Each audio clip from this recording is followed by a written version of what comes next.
Seeing my mother today, you would have never guessed that 6 months ago, she was literally fighting for her life.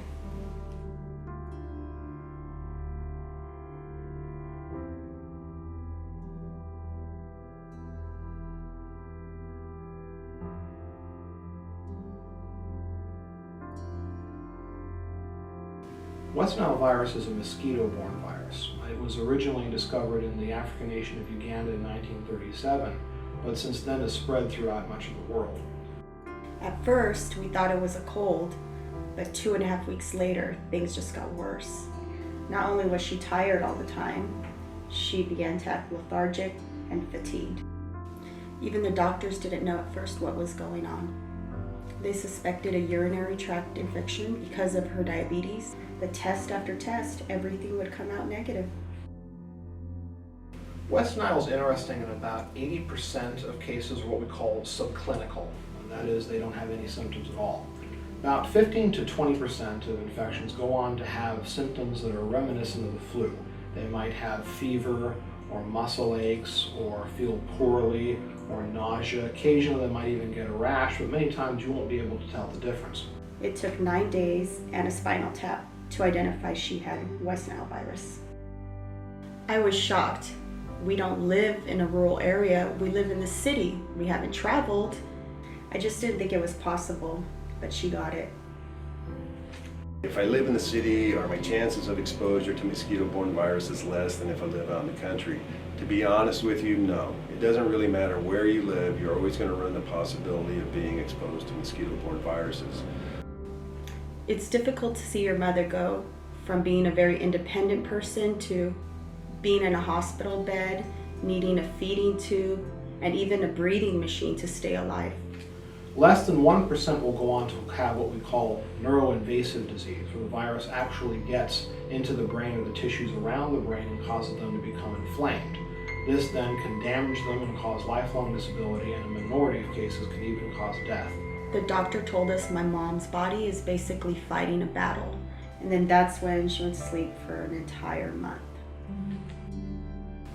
Sadly, there is no vaccine for West Nile virus. It's one of those diseases we'd like there to be one for it, but for West Nile virus, virtually all the care you'll receive is supportive.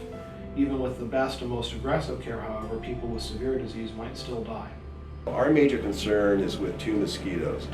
It's known as the Western encephalitis mosquito and also the little house mosquito.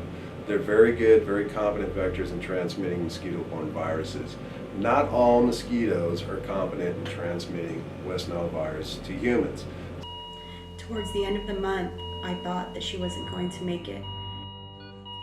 But then she gradually started to come to. Once she woke up, it wasn't like, okay, you're fine, you can go home now. She lived in a rehabilitation center for a whole month. She had to learn to walk, talk, and eat again. Even her memory needed to be restored.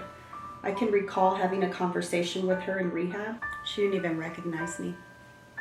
The most important thing people need to remember about West Nile virus is that it can be serious. And the best way to combat it is not through good medical care, but actually good prevention. Spraying operations help to ensure that the mosquito dies before it can even bite you. Draining standing water on your property prevents it from breeding. Wearing insect repellent stops it from biting you. By the time you actually get to the hospital and you're ill with West Nile, strictly speaking, it's too late. And understanding the life cycle of the mosquito and how to interrupt it is the key to how we will control West Nile virus in the United States. I asked my mom when it was all said and done at home what she could remember. She could only recall the nightmares she had, and that's what it was, a nightmare.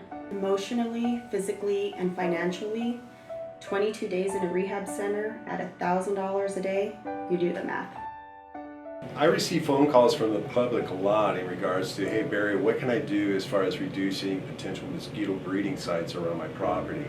And I advise them that to take a good survey on the exterior of the home. Check overall landscaping situations as far as depressions in your lawn. Koi ponds or decorative ponds and also bird baths are great breeding sources. Potted plants type situation, if you have any potted plants that aren't inverted to where they can fill up with water, please do so.